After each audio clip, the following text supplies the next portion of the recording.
Alright, boys and girls, we have come to the end of the day, to the end of my 6-hour, almost 7-hour drive to Connecticut and back, and it's been amazing. In one word, it's been really good. Like I said before, I'm upset I didn't buy a truck before. Having a pickup truck is a game changer. First of all, visibility is outstanding, especially for this lifted ZR2. I can see so far away. I can plan ahead all of my different traffic moves. So I can see way up ahead to see what's going on and, brake early and not have to, wait and see what's going on with the car in front of me. For example, if I was in my Civic Type R, you're down low. You can't really see really beyond maybe a car or two ahead of you. With this thing, you can see way down the line. Huge difference. You can see over minivans, you can see over smaller SUVs. The only things that really obstruct your view are big vans, big semis, and other lifted trucks. So that is a huge advantage. Let me get on to my favorite thing about this truck, and that's the DSSV shocks. Another game changer for pickup trucks. Now, I test drove a whole bunch of different trucks: the Tacoma, the Tundra, the F-150, the F-250. I drove the Titan XD and the Ridgeline. And the Ridgeline is the only thing that kind of feels similar to these DSSV shocks, because the Ridgeline is based off of the Pilot, an SUV, not a body-on-frame truck.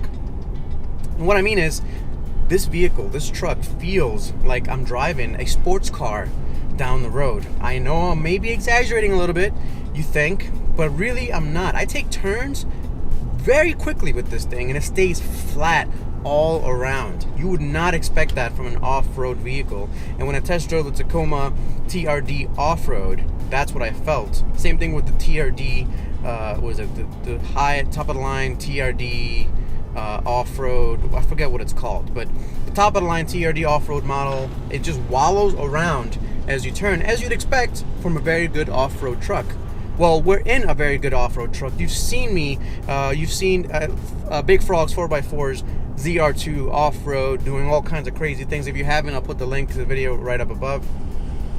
And that goes to show you it's a really good truck off-road, but in my opinion, it's an amazing truck on-road.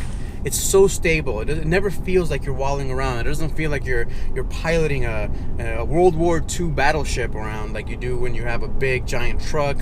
For example, the Silverado heavy-duty diesel that I was thinking about getting. I also test drove one of those, and that thing feels like a battleship. It's slow to respond in terms of turning. You don't really feel what's going on. With this truck, it feels like you're driving a sports truck. That's what I'm going to call it from now on, a sports truck, because that's what it feels like. Even with the diesel engine, it's very responsive. I get up to speed really quickly. I dart around traffic as if I was in a sports car. It really is a good feeling, and I'm loving every minute of it. These DSSV shocks are a huge game changer for trucks, and I mean, if you're going to buy a pickup truck, go drive one of these ZR2s. The gasoline, the diesel, take your pick, but I really am loving the suspension setup on this truck. Now, the other things that I love is, of course, the comfort in here. I mean, people say it's a small truck, but for me, since I've never owned a pickup truck before, there's an immense amount of space for me in here. Immense. So I feel right at home. Honestly, I feel like I'm sitting in my living room couch. I have a living room couch that has a fold-out seat and things like that, and it feels really comfortable. It feels just like that, to be honest with you.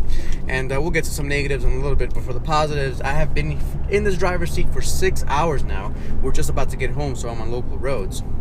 But honestly, after 6 hours, I'm not uncomfortable. I'm not fatigued, which surprisingly enough is a huge deal. And I think part of that is because I'm in a lifted truck with big tires. So I've been able to roll through and not worry about bumps and potholes. I just drive right through them without even thinking about it. We're about to drive over some railroad tracks here. Normally I would basically just stop and kind of slowly work my way through. Now I just look, make sure there's no train coming, and I just go right through. It is awesome. We're going uphill, no lack of power. It feels like I'm in a sports truck, and I love it. Now, a few other things about the truck. Android Auto performed flawlessly. Not once did it hiccup. There was no issues. I was playing YouTube videos on my phone for podcast purposes. I had the maps going. I had music going whenever I wanted. It was amazing. I've never experienced such a good Android Auto system, and it was really good. Compared to the Civic, I mean, it was amazing. Let's just leave it at that. In terms of the fuel mileage, I got 25 miles to the gallon. Believe it or not. The computer said 24.6.